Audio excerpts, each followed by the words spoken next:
ഈ ചാപ്റ്റർ തുടങ്ങുമ്പോൾ നിങ്ങളോട് പറയാനുള്ള 2-3 പ്രധാനപ്പെട്ട കാര്യങ്ങൾ വളരെ ശ്രദ്ധിച്ച് കേൾക്കുക. 2-3 പ്രധാനപ്പെട്ട കാര്യങ്ങൾ. This chapter is not design for any exam or any marks. ഈ ഒരു ചാപ്റ്റർ നിങ്ങൾക്ക് കുറെ മാർക്ക് കിട്ടാനോ അല്ലെങ്കിൽ എക്സാമിനേഷൻ എഴുതാനോ വേണ്ടിയിട്ടുള്ളതല്ല. പകരം how to study science and how to become a scientist. എങ്ങനെയാണ് നമ്മൾ ഒരു സയൻസ് പഠിക്കേണ്ടത്, അതേപോലെ തന്നെ എങ്ങനെയാണ് നമ്മളൊരു സയന്റിസ്റ്റ് ആവേണ്ടത് എന്നുള്ള കാര്യങ്ങളൊക്കെയാണ് നമ്മൾ ഈ ഒരു ചാപ്റ്ററിലൂടെ ഡിസ്കസ് ചെയ്യുന്നത്. ജസ്റ്റ് നിങ്ങൾ എന്ത് ചെയ്യുക, ഈ കാര്യങ്ങളൊക്കെ മനസ്സിലാക്കി വെക്കുക. ഇനി മുന്നോട്ടുള്ള ചാപ്റ്റേഴ്സുകൾ പഠിക്കുന്ന സമയത്ത് ഈ കാര്യങ്ങളൊക്കെ, ഈ ഒരു കൺസെപ്റ്റുകളൊക്കെ നിങ്ങളുടെ മനസ്സിൽ ഉണ്ടായിരിക്കുക എന്ന് മാത്രമാണ് നമ്മൾ ഈ ചാപ്റ്റർ കൊണ്ട് ഉദ്ദേശിക്കുന്നത്. സോ അപ്പോൾ നമുക്ക് പതുക്കെ എന്ത് ചെയ്യാം, കാര്യത്തിലേക്ക് വരാം. All are scientist. എല്ലാ കുട്ടികളും സയന്റിസ്റ്റുകളാണ്. അപ്പൊ നിങ്ങൾ എന്തായിരിക്കും, പെട്ടെന്ന് ഒരു ഞെട്ടിനാവും. എന്താ സാറേ, എന്താണ് സാർ പറയുന്നത്, ഞങ്ങളൊക്കെ സയന്റിസ്റ്റ് ആവാനോ? യെസ്, ഞാൻ അഭിമാന പുരസരം നിങ്ങളെ വിളിക്കുകയാണ്. Hello young scientist. എന്റെ മുന്നിലിരിക്കുന്ന എല്ലാവരും യങ് സയന്റിസ്റ്റുകളാണ്. എങ്ങനെ സാറേ, സയന്റിസ്റ്റ് ഒക്കെ ആവണമെങ്കിൽ ഒരുപാട് ബുദ്ധിയുള്ള ആളുകൾക്കൊക്കെ അല്ലേ സയന്റിസ്റ്റ് ആവുക? മക്കളെ, ഈ ഒരു ചാപ്റ്റർ കഴിയുന്നതോടുകൂടി അവർ objectives to become a scientist. നമ്മൾ ഒരു സയന്റിസ്റ്റ് ആയിട്ട് മാറിയിരിക്കും. ഇനി നിങ്ങൾ ഒരു സയന്റിസ്റ്റ് ആണെന്ന് ഞാൻ പറയാനുള്ള കാരണം എന്താ? നിങ്ങൾ ചെറുപ്പകാലത്തൊക്കെ നിങ്ങളുടെ അച്ഛനോടോ അല്ലെങ്കിൽ അമ്മേനോടൊക്കെ ഇതെന്താണ്, അല്ലെങ്കിൽ ഇതെന്താണ് ഇങ്ങനെ വെളുത്തിരിക്കുന്നത്, ഇതെന്താണ് ഇങ്ങനെ മേലോട്ട് പൊങ്ങിക്കിടക്കുന്നത്, ഇതെന്തിനാണ് കയറ് കെട്ടിയിരിക്കുന്നത്, ഇങ്ങനെ ഒരു 100 ലക്ഷക്കണക്കിന് ചോദ്യങ്ങൾ ചോദിച്ചിട്ടുണ്ടാവും. അപ്പൊ എന്താണ് ഈ ചോദ്യങ്ങൾ ചോദിക്കാനുള്ളൊരു പ്രചോദനം, എന്താണ് അതിന്റെ പിന്നിലുള്ള ഒരു മോട്ടിവേഷൻ? എന്താ? Only one things, curiosity. Curiosity. ഇപ്പൊ ക്യൂരിയോസിറ്റി ഉള്ളത് കൊണ്ടാണ്, അറിയാനുള്ള ആഗ്രഹത്തിനാണ് നമ്മൾ ക്യൂരിയോസിറ്റി എന്ന് പറയുക. അപ്പൊ ക്യൂരിയോസിറ്റി ഉള്ളത് കൊണ്ടാണ് നമ്മൾ ഈ ചോദ്യങ്ങളൊക്കെ ചോദിക്കുന്നത്. അപ്പൊ നമ്മൾ ഈ കാര്യങ്ങളൊക്കെ നമ്മൾ ഒരു കാലത്ത് ചെയ്തിരുന്നു. പിന്നെ നമ്മൾ ഇപ്പോൾ ഈ 8th സ്റ്റാൻഡേർഡിലേക്ക് എത്തിയപ്പോഴാണ് ഇതിനെപ്പറ്റി വ്യക്തമായിട്ടൊന്ന് കേൾക്കുന്നത്. അതുകൊണ്ടാണ് ഞാൻ പറഞ്ഞത് ഈ ഒരു science, how to study science and how to become a scientist എന്നുള്ള കാര്യത്തിൽ ഒരു സംശയവും നിങ്ങൾക്ക് വേണ്ട. അപ്പം അതേപോലെ തന്നെ നിങ്ങളോട് പറയാനുള്ള തിങ്ക് ലൈക്ക് എ സയന്റിസ്റ്റ് എന്നാണ്. നിങ്ങൾ ഒരു സയന്റിസ്റ്റിനെ പോലെ ചിന്തിക്കുക. ഇനി അപ്പോൾ ഞാൻ ആദ്യമേ പറഞ്ഞു, നിങ്ങളൊക്കെ എല്ലാവരും ഒരു സയന്റിസ്റ്റ് ആണ്. അത് പോയ കാലങ്ങളിൽ എവിടേക്കോ വീണുപോയി, പിന്നീട് തിരിച്ചു കിട്ടിയത് ഈ 8th സ്റ്റാൻഡേർഡിൽ എത്തിയപ്പോഴാണ്. അപ്പൊ എങ്ങനെയാണ് നമ്മളൊരു സയന്റിസ്റ്റ് ആയിട്ട് മാറുന്നത്? അതിനാദ്യം വേണ്ടത് തിങ്ക് ലൈക്ക് എ സയന്റിസ്റ്റ് എന്നുള്ളതാണ്. ഒരു സയന്റിസ്റ്റിനെ പോലെ ചിന്തിക്കുക. അപ്പൊ നമുക്കറിയാം, നമ്മളെ വീട്ടിലൊക്കെ പൂരി മസാല. ആ പൂരിയുടെ മുകൾ ഭാഗം നല്ല തിന്നായിരിക്കും, അടിയിൽ കുറച്ച് റഫായിരിക്കും. ശരിയല്ലേ? അതേപോലെ തന്നെ ആകാശത്ത് ഒരുപാട് many types of stars are there. ഒരുപാട് നക്ഷത്രങ്ങളുണ്ട് ആകാശത്ത്, അല്ലേ? And it is more than the sand grain. അതായത് നമ്മുടെ കരയിലുള്ള മണൽത്തരികളെക്കാട്ടിലും കൂടുതൽ നക്ഷത്രങ്ങൾ എവിടെ ഉണ്ട്? നമ്മുടെ ആകാശത്തുണ്ട്. അപ്പൊ ഇത് നമ്മളിതിനെപ്പറ്റി ഇങ്ങനെ ചിന്തിച്ച് പോയി കഴിഞ്ഞാൽ നമുക്കൊരറ്റം കിട്ടൂല. അപ്പൊ എന്തായാലും ശരി, നമ്മളൊരു കാര്യം തീരുമാനിച്ചു, ഒരു സയന്റിസ്റ്റിനെ പോലെ ചിന്തിക്കാൻ തുടങ്ങാൻ പോവുകയാണ് ഞങ്ങൾ. ഈ ഒരു നിമിഷം മുതൽ, ഫ്രം ദിസ് മൊമെന്റ് നമ്മൾ എന്ത് ചെയ്യാണ്? We are thinking like a scientist. ഒരു സയന്റിസ്റ്റിനെ പോലെ നമ്മളിങ്ങനെ ചിന്തിച്ചുകൊണ്ടിരിക്കുകയാണ്. അപ്പൊ ഞാൻ നേരത്തെ പറഞ്ഞു, എന്തും അറിയാനുള്ള ഒരു ക്യൂരിയോസിറ്റിയാണ്. അത് നമുക്ക് ചെറുപ്പകാലത്തേ ഉണ്ട്. അതിനെ നമ്മൾ ഒന്നുകൂടി സ്റ്റിമുലേറ്റ് ചെയ്യാം. സോ മക്കൾ മനസ്സിൽ കുറിച്ച് വെക്കേണ്ട ഒരു വേർഡാണ്, that is curiosity fuel exploration. What? Curiosity fuel exploration. മക്കളെ, എന്താണ്, what is the meaning of curiosity? Curiosity നമ്മൾ എന്താണെന്ന് പറഞ്ഞു, എങ്ങനെയാണ്, ഹൗ, അല്ലെങ്കിൽ അറിയാനുള്ള ഒരു ആഗ്രഹം, അതിനാണ് നമ്മൾ curiosity, the intensive desire, curiosity. And what is exploration? Explore ചെയ്യുക, നമ്മൾ അന്വേഷിക്കുക. ശരിക്ക് നമ്മളുടെ അന്വേഷണം, നമ്മളെ ഒബ്സർവേഷനൊക്കെ ഊർജ്ജമാവേണ്ടത് അല്ലെങ്കിൽ ഇന്ധനമാവേണ്ടത് ആരാ? ക്യൂരിയോസിറ്റിയാണ്. ഞാൻ ചോദിക്കട്ടെ, ഇവിടെ ഞാൻ എന്തെങ്കിലും ഒരു സാധനം ഉണ്ടാക്കി വെച്ചു. ഇപ്പൊ നമുക്കറിയാം, സ്കൂളുകളിലൊക്കെ സയൻസ് എക്സിബിഷനുകളുണ്ട്.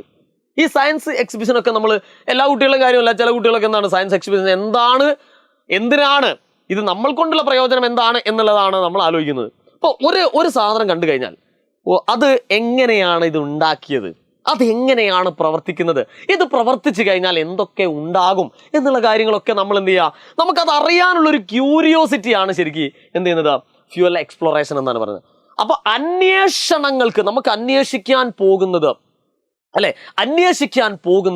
എന്തായിരിക്കണം, അതിന്റെ എനർജി എന്ന് പറയുന്നത് അതായത് ക്യൂരിയോസിറ്റിയുടെ എനർജിയിലായിരിക്കണം നമ്മൾ എന്ത് ചെയ്യാൻ പോകുന്നത്, അന്വേഷിക്കാൻ പോകേണ്ടത് എന്നുള്ളതാണ് നമ്മൾ ഏറ്റവും പ്രധാനമായിട്ട് കാണുന്നത്. ഇപ്പൊ നമ്മളൊരു ടൂർ പോകുന്നു, ഊട്ടിയിലേക്ക് ഒരു ടൂർ പോവാണ്.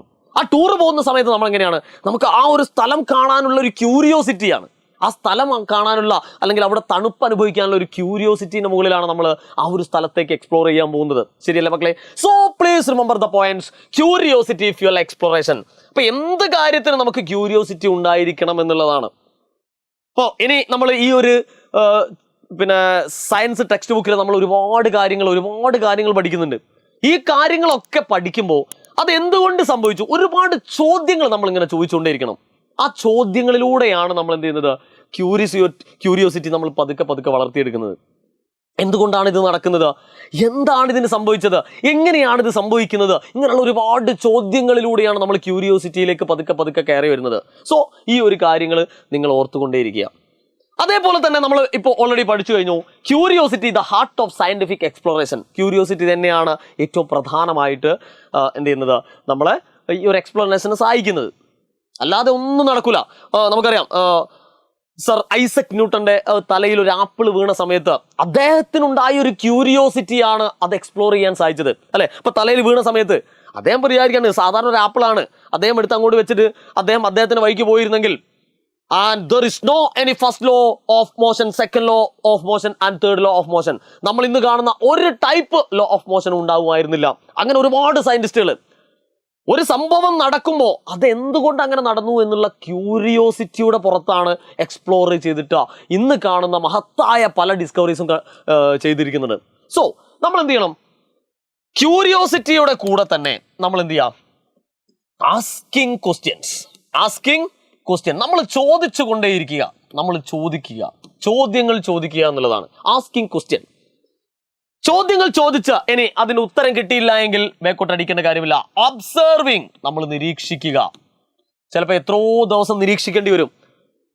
തോമസ് ആൽവ എഡിസൺ അദ്ദേഹം ബൾബ് കണ്ടുപിടിക്കാൻ, അല്ലെങ്കിൽ ബൾബിന്റെ ഉള്ളിൽ ഒരു ഫിലമെന്റ് എന്ന് പറഞ്ഞൊരു ഭാഗമുണ്ട്, അതിന് ടങ്സ്റ്റൺ എന്നാ പറയാം.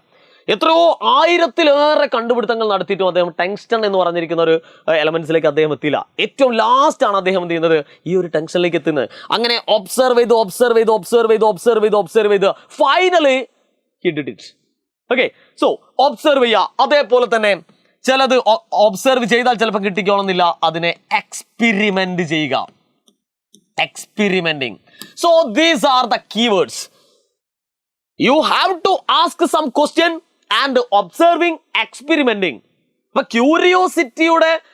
ക്യൂരിയോസിറ്റി ഉണ്ടായി കഴിഞ്ഞാൽ പിന്നെ നമ്മൾ അടുത്ത സ്റ്റെപ്പിലേക്ക് പോകണം. ക്യൂരിയോസിറ്റി നമ്മളിൽ ഇങ്ങോട്ട് ജനിച്ചു കഴിഞ്ഞാൽ എന്താണെന്ന് അറിയാനുള്ള അമിതമായ ആഗ്രഹം അല്ലെങ്കിൽ അതിയായ ആഗ്രഹം, ആ ആഗ്രഹം വന്നു കഴിഞ്ഞാൽ ഡോണ്ട് വെയിറ്റ്, ആസ്കിങ് ക്വസ്റ്റ്യൻ. പിന്നെ കാത്തിക്കേണ്ട കാര്യമില്ല. ആസ്കിങ് ക്വസ്റ്റ്യൻസ്, ഒബ്സർവ് ചെയ്യുക, എക്സ്പെരിമെന്റ് ചെയ്യുക. ഓക്കെ ആണല്ലോ മക്കളെ? അങ്ങനെ നമ്മൾ ടെക്സ്റ്റ് ബുക്കിലൂടെ കടന്നു പോകുന്ന സമയത്ത് ഇതിനെ സിംബിളൈസ് ചെയ്യാൻ, ഇറ്റ് ഈസ് ജസ്റ്റ് സിമ്പിൾ, അല്ലെ? നോക്കൂ നിങ്ങൾ, ഇങ്ങനെ 2-3 ചിഹ്നങ്ങൾ കാണാം നിങ്ങൾ ടെക്സ്റ്റ് ബുക്കിൽ. ഒന്ന് ഒരു എന്താണ്, റൂട്ടിന്റെ ഒരു ചിഹ്നം കാണാം, റൂട്ട്. അതേപോലെ തന്നെ ഒരു കൈറ്റിന്റെ ഒരു ചിത്രവും കാണാം നിങ്ങൾക്ക്.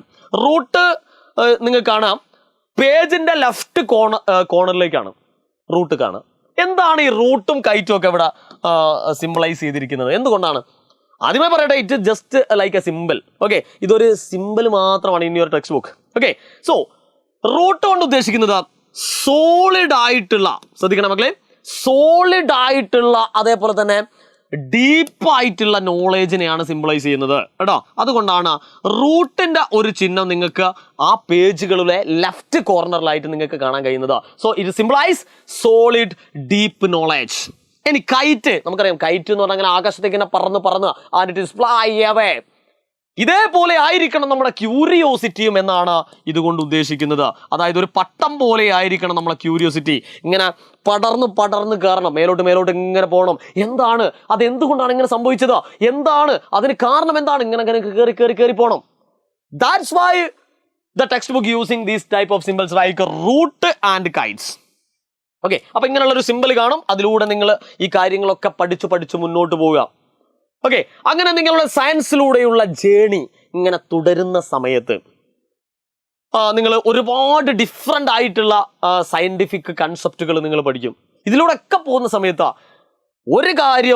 ഒരു കാരണവശാലും നിങ്ങൾ എന്ത് ചെയ്യരുത്, അത് അറിയാനുള്ള ഒരു ക്യൂരിയോസിറ്റി വിടരുത് എന്നുള്ളതാണ്. ക്യൂരിയോസിറ്റി ഇങ്ങനെ ഉണ്ടാക്കിക്കൊണ്ടേയിരിക്കുക, അത് അറിയാനുള്ള ഒരു ആഗ്രഹം. നമ്മൾ സാധാരണ എന്താണ് സയൻസ് പഠിക്കുന്നത് ജസ്റ്റ് മെമ്മറൈസ് ചെയ്യാനുള്ള കുറേ കൺസെപ്റ്റുകളല്ല, അത് നമ്മൾ അണ്ടർസ്റ്റാൻഡ് ചെയ്യണം. എന്താണ് കാര്യങ്ങൾ, എന്തുകൊണ്ട് ഇത് സംഭവിച്ചു, അങ്ങനെ ഒരുപാട് അതറിയാനുള്ള ഒരു ക്യൂരിയോസിറ്റിയിലൂടെ വേണം സയൻസിനെ അങ്ങനെ പഠിച്ച് മുന്നോട്ട് പോകാൻ. അപ്പൊ ഞാൻ പറഞ്ഞു വരുന്നത്, അടിപൊളിയായിട്ട് നിങ്ങൾ എന്താണ് ഓരോ കാര്യങ്ങളും ജസ്റ്റ് മെമ്മറൈസ് ചെയ്യാതെ അത് എന്തുകൊണ്ട് സംഭവിച്ചു, എന്തുകൊണ്ടാണ് ഇത് ഇങ്ങനെ വരുന്നത്, ഇങ്ങനെ എഴുതി കഴിഞ്ഞാൽ എന്തെങ്കിലും പ്രശ്നമുണ്ടോ, ഇങ്ങനെ ഒരുപാട് ചോദ്യത്തിലൂടെ ആയിരിക്കണം നിങ്ങൾ എന്ത് ചെയ്യേണ്ടത്, നിങ്ങളുടെ സയൻസ് പഠനം മുന്നോട്ട് പോകേണ്ടത്.